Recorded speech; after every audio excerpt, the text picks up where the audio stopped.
তিনটা চারটা জেনারেশন নষ্ট করে দিল কে?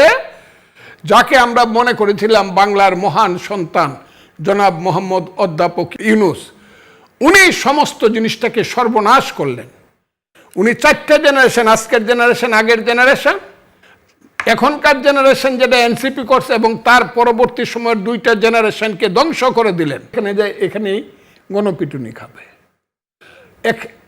একদিনের ডাক দিলে যেখানে 60 লাখ লোক হইতো, এখন 60 জন লোক হয় না। কারণটা হলো এখন বুঝতে পারছে এই ছেলেগুলা নেতা ছিল না, তারা ছিল অভিনেতা।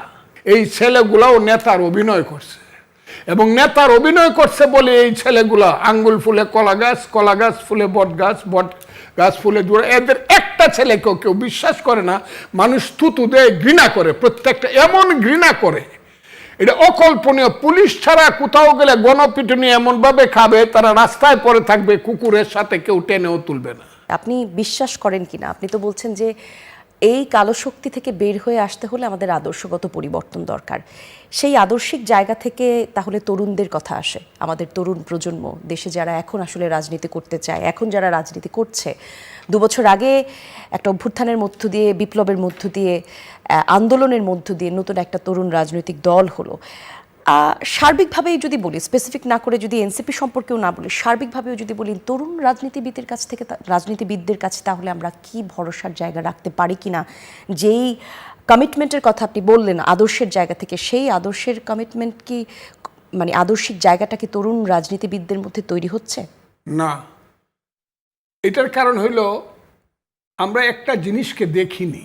এই 5ই আগস্টের ভিতরে এই যে কালো শক্তি তাদের ছিল যে গণতন্ত্রের নামে স্লোগানকে, এমনকি এই সব মুনাফেকের বাচ্চারা এবং মুনাফেকের দল পূর্ব দিগন্তে সূর্য উঠেছে রক্তলাল গান গাইছে, তীরহারাই ঢেউর সাগর পাড়ি দিয়ে মুক্তিযুদ্ধের গান গাইছে, শেখ মুজিবের বাংলায় বৈষম্যের ঠাঁই নাই স্লোগান দিছে।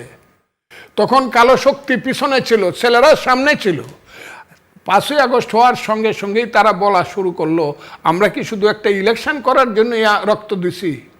এই দেশ আমরা পরিবর্তন করব। কি পরিবর্তন করব? 72-এর সংবিধান থাকবে না।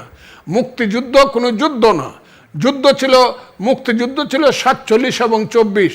মুক্তিযুদ্ধ ছিল গন্ডগোল, ইন্ডিয়া ষড়যন্ত্র করে আমাদের দেশ ভাঙছে, কাজে আমরা পাকিস্তানে ফেরত যাব।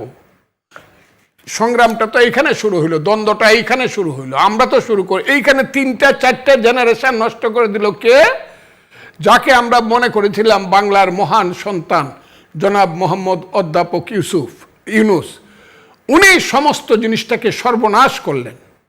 উনি 4টা জেনারেশন, আজকের জেনারেশন, আগের জেনারেশন, এখনকার জেনারেশন যেটা এনসিপি করছে, এবং তার পরবর্তী সময়ের দুইটা জেনারেশনকে ধ্বংস করে দিলেন একটা ভুল পথে। এখানেই একটা প্রশ্ন, এই যেই ছাত্ররা, যেই তরুণরা যারা এই রকম একটা বিপ্লব অথবা গণঅভ্যুত্থান বা আন্দোলন ডিজাইন করতে পারে, যারা পুরো দেশের নেতৃত্ব দিতে চায়, যারা বাংলাদেশের রাজনীতির পথ পরিবর্তন করতে চায়, তাদেরকে একটি মাত্র ব্যক্তি কোনো একটা কথা বলবেন অথবা তিনি যা বলবেন তা কিছু তারা বিশ্বাস করে নেবে, এই জায়গায় কি আপনার মনে হয় না যে এখানেও আসলে নীতিগত পার্থক্য অথবা একটা মিল বা মস্তিষ্কের একটা সংযোজন রয়েছে? এই যে আপনার এখানে বসে আছে, আমি এখানে যদি কোনো কলেজ থেকে তাকে,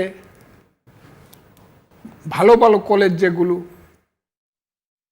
প্রাইভেট ইউনিভার্সিটি, নর্থ সাউথ বলেন, জি, ইস্ট ওয়েস্ট বলেন, প্রাইভেট কলেজগুলো বলেন, ওখান থেকে হাজার হাজার ছাত্র যে বের হয়েছে, তাদের মাথায় তখন একটা জিনিস দেওয়া হয়েছিল যে হাসিনা চলে যাবে, ফ্যাসিস্ট ধ্বংস হবে, স্বৈরতন্ত্র চলে যাবে, গণতন্ত্র আসবে, তোমরা ভালোভাবে থাকতে পারবা এবং তোমরা মেধার ভিত্তিতে চাকরি পাইবা। এই স্বপ্নটা দেখানো হয়েছে। আজকে যাকতো তারা কলেজে, ইউনিভার্সিটি যেখানে যায় এখানেই গণপিটুনি খাবে।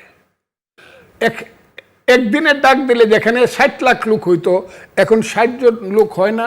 কারণটা হলো এখন বুঝতে পারছে এই ছেলেগুলা নেতা ছিল না, তারা ছিল অভিনেতা।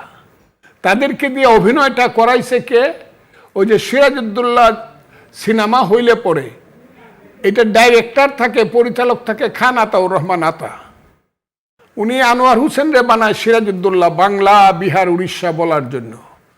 সিনেমা যখন দেখায় তখন মানুষ মনে করে আনোয়ার হোসেন বুঝি সিরাজউদ্দৌলা, কিন্তু আসলে আনোয়ার হোসেন তো সিরাজউদ্দৌলা না, সে অভিনয় করতেছে।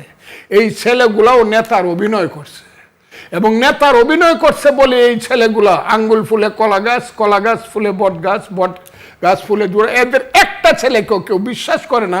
মানুষ থুতু দেয়, ঘৃণা করে, প্রত্যেকটা এমন ঘৃণা করে, এটা অকল্পনীয়। পুলিশ ছাড়া কোথাও গেলে গণপিটুনি এমনভাবে খাবে, তারা রাস্তায় পড়ে থাকবে, কুকুরের সাথে কেউ টেনেও তুলবে না। যে ছেলেগুলোকে একসময় মনে করতো বাংলাদেশের শ্রেষ্ঠ সন্তান আমাদের আজকের প্রজন্ম, সেই ছেলেগুলোর সঙ্গে এখন ভাদ্র মাসের ওই যে রাস্তায় যে কুকুর পরে থাকে, এদের তুলনা হয়।